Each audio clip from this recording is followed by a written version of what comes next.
Tahimik ang dagat, may hangin na malamig, ngunit isip ay salat. May taong nandyan lang, laging nakasandal, habang ang iba'y kumakayod, siya'y parang nakatanaw. Higising mo ng tanghali, walang balak kumilos, puro dahilan ang dala, walang tapang sumubok. Kape sa umaga, hiram pa ang tasa, pagdating sa ambagan, biglang nawawala.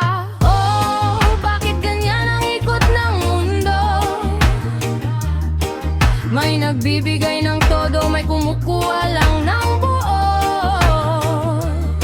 Kapag gutom ay nandyan, unang nakapila, ngunit sa oras ng hirap, tila ba'y naglalaho siya.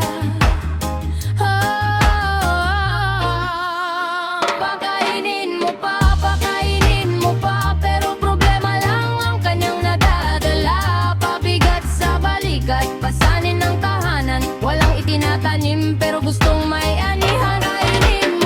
Pakainin mo pa, habang ang panahon ay mabilis tumatakbo na. Hindi masama ang tumulong sa kapwa, pero sana'y matutong tumayo sa sariling paa. May pangarap daw siya, ngunit puro salita, parang bangkang walang sagwan sa gitna ng baha. Laging may pangako na bukas magsisimula, ngunit bawat pagsikat ng araw ay pareho pa rin siya. Cellphone sa kamay, maghapon ay nakahiga, kwento ng tagumpay ngunit gaway wala. Kapag may handaan, siya ang unang dumarating, ngunit sa paglilinis ay hindi na mahagilap din. Oh, ang buhay hindi lipat balalakbay,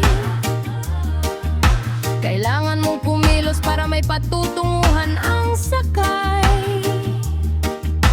Hindi habang panahon may sasalo sa'yo, darating ang oras na haharapin mo ang mundo.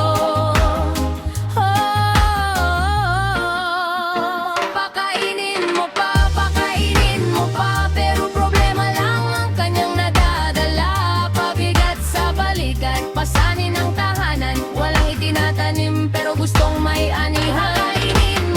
Pakainin mo pa, habang ang panahon ay mabilis tumatakbo na. Hindi masama ang tumulong sa kapwa, pero sana'y matutong tumayo sa sariling paa. Sige ang tugtog, mabagal ang indak, ngunit ang aral ng buhay ay hindi dapat iwasan. Ang bawat butil ng pawis ay may bunga, at ang sipag ang susi sa tunay na ginhawa. Hindi sukatan ang dami ng natanggap, kundi kung paano mo pinahalagahan ang pagkakataon sa harap, sapagkat ang tao'y may kakayahang magbago kapag pinili niyang kumilos at mangarap ng totoo.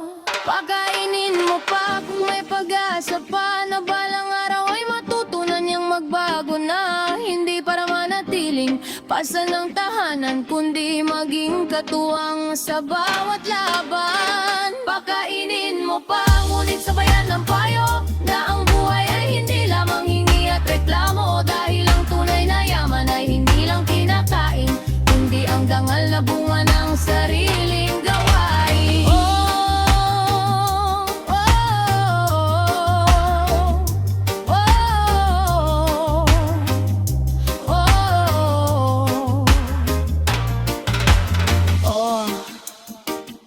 Tumayo ka na, kapatid ko. Ang araw ay sumisikat para sa lahat ng tao. Huwag maging pabigat, gawin mong inspirasyon, at hayaang umindak ang buhay sa tamang direksyon.